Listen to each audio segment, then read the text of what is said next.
আসসালামু আলাইকুম, কেমন আছেন সবাই? নিশ্চয়ই ভালো। আজকে আপনাদের জন্য নিয়ে আসছি আমি একটা মজার এবং পুষ্টিকর, বাচ্চা এবং বড় সবাই খেতে পারবে বায়োটিন লাড্ডু। আমি এখানে যে উপকরণগুলো দিয়ে লাড্ডুটা বানাবো, প্রচুর উপকার, ব্রেনের জন্য উপকার, চুল পড়া যাতে তাদের জন্য উপকার, যারা স্কিনের সমস্যা, সব কিছুতে উপকার এটা। চলুন দেখি এই লাড্ডুটা তৈরি করতে আমার কী লেগেছে। এখানে আমি ছোলার ডাল নিয়ে নিয়েছি হাফ কাপ পরিমাণ মতো, আপনারা আপনাদের পরিমাণ মতো নিতে পারেন। নর্মাল বাদাম নিয়ে নিয়েছি,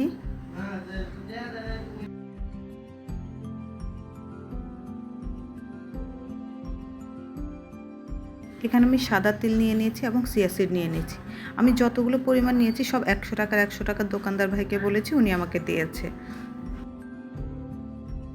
এবং পরিমাণ মতো খেজুর নিয়ে নিয়েছি এবং কিশমিশ নিয়ে নিয়েছি, যেন আমার আলাদা কোনো মিষ্টি ব্যবহার করতে না হয়। এবং আরও নিয়েছি আমি এখানে কুমড়ার বিচি নিয়েছি, সূর্যমুখী বিচি নিয়েছি, আখরোট বাদাম নিয়েছি, কাজু বাদাম নিয়েছি, কাঠবাদাম নিয়েছি, 3টে এলাচ নিয়েছি। এখানে প্রায় আমি 11 পদ নিয়ে নিয়েছি। আপনারা ইচ্ছা করলে আরও অ্যাড করতে পারেন। পেস্তা বাদাম এখানে যেমন আমি অ্যাড করিনি, বা তিসি অ্যাড করিনি, তো এগুলো আপনারা অ্যাড করতে পারেন। এবার আমি সব উপকরণকে কড়াইয়ের মধ্যে, চুলার মধ্যে ভেজে নিব। প্রথম আমি ছোলার ডালটা ভেজে নিচ্ছি, কারণ এটা একটু শক্ত। ছোলার ডালটা ভাজা হলে আমি আস্তে আস্তে সব উপকরণ ভেজে নিব।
আমার সব উপকরণ ভাজা হয়ে গিয়েছে। এবার আমি একে একে এই শুকনো উপকরণগুলো ভেজে নিব।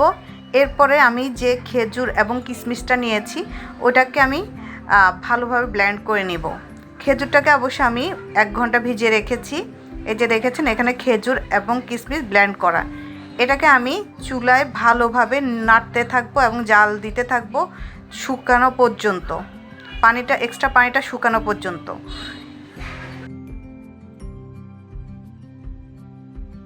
আমি ভিডিওটা বেশিরভাগ স্কিপ করিনি, কারণ যদি স্কিপ করি আপনারা বুঝতে পারবেন না। এই যে আমি খেজুরটা অনবরত নাড়বো এবং পানিটা শুকিয়ে নিব।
আমার খেজুরটা অনেকটুকু মাখা মাখা হয়ে আসছে, আরও মাখা মাখা হয়ে যাবে। যখন একদম মাখা মাখা হয়ে যাবে তখন আমি যে বাদামগুলা বা শুকনো উপকরণগুলা ব্লেন্ড করে রেখেছি, গুঁড়ো করে রেখেছি, ওইগুলো আমি এটার সাথে মিশাবো এবং সাথে একটু ঘি দিয়ে দিব। এখানে আমি আলাদা কোনো এক্সট্রা মিষ্টি অ্যাড করব না। খেজুর এবং কিশমিশের যে মিষ্টিটা ওটাই সুন্দরভাবে হয়ে যাবে।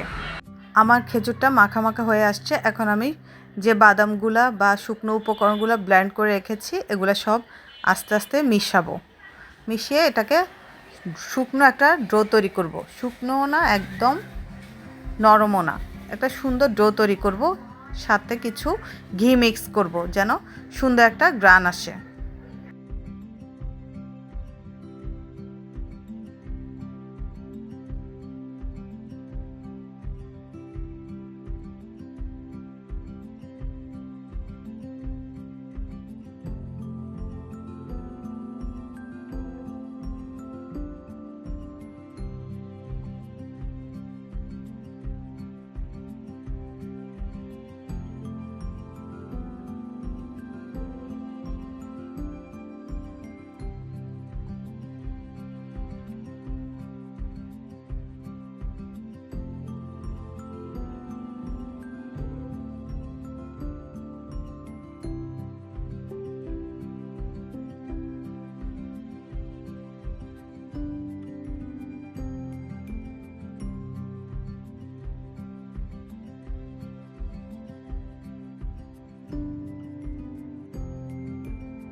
আমার শুকনো উপকরণগুলো মিশানো হয়ে গিয়েছে। এখন আমি ডোটা নামিয়ে ফেলবো। দেখেছেন সুন্দর একটা ডো তৈরি হয়েছে। এটা দিয়ে আমি এবার লাড্ডুর আকার তৈরি করব। আমি হাতে একটু ঘি মিশিয়ে নিয়েছি। এবার আস্তে আস্তে আমি একটা একটা করে বানিয়ে নেব।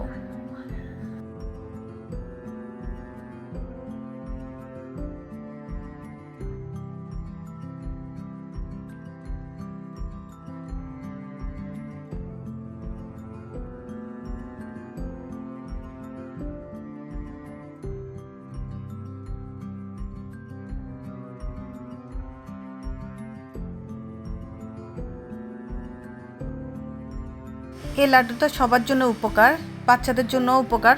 যেসব বাচ্চারা দুধ খেতে চায় না, বাদাম খেতে চায় না, ডিম খেতে চায় না, তারা এই একটা বা দুইটা লাড্ডু খেলে তাদের শরীরে অনেকটুকু ঘাটতি কমে যাবে। যেসব আপুরা ভাইয়ারা ডায়েট করতেছেন তাদের জন্য এটা অনেক উপকার।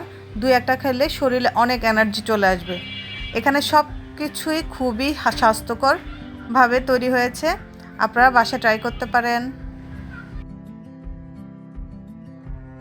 আমি এক এক করে সবগুলো লাড্ডু তৈরি করে ফেলেছি। এখানে সাজানোর উদ্দেশ্যে আমি কিছুটা লাড্ডু প্লেটে সাজিয়ে নিয়েছি।